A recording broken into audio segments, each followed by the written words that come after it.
Wakil Ketua Satgas COVID-19 Aceh, Diah Ertidawati mengunjungi rumah singgah anak kanker C4 dan rumah singgah syariah BFLF di Banda Aceh, Rabu 7 Oktober 2020. Dalam kunjungan itu, Diah kembali mengampanyekan bahaya dan cara pencegahan COVID-19, serta mengantarkan bantuan kepada para penghuni rumah singgah.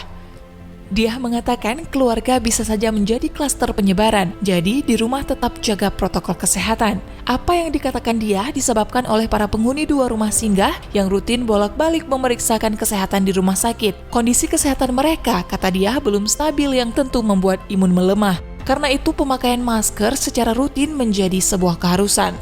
Kalau bisa pakai masker medis, karena imun kita lemah, potensi paparan COVID lebih besar, kata Diah.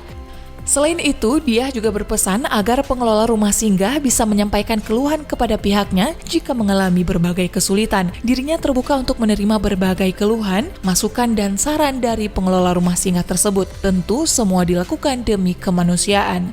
Selain berkunjung dalam kesempatan itu, Diah juga mengantarkan sembako serta bantuan dari PLT Gubernur Aceh Nova Iriansyah. Pendiri rumah singgah C4, Ratna Eliza mengatakan, meski dalam keadaan COVID, berobat memeriksakan diri ke rumah sakit menjadi keharusan bagi pasien kanker yang menghuni rumah singgah. Namun demikian, Ratna memastikan penerapan protokol kesehatan COVID-19 selalu dilakukan di rumah singgah C4.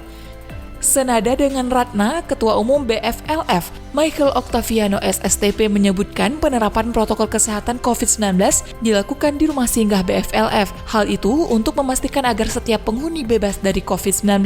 Michael dan Ratna Eliza berterima kasih atas kepedulian Diah kepada rumah singgah yang mereka kelola. Apalagi diketahui Diah sudah beberapa kali mengunjungi rumah singgah, termasuk saat awal-awal COVID-19 menyebar di Aceh, yaitu pada akhir Maret lalu. Beserta Bapak Gubernur, diselamatkan dunia dan akhirat. Ibu juga ya, semoga segera mengangkat penyakit yang kita atur sama-sama. Insya Allah dalam kondisi yang lebih baik berikutnya, apalagi setelah COVID, mudah-mudahan semua pengobatannya lancar.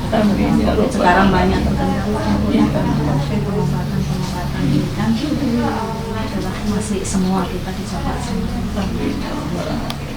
Sabar ya Bu. Ya Bu, makasih banyak Bu, makasih semuanya.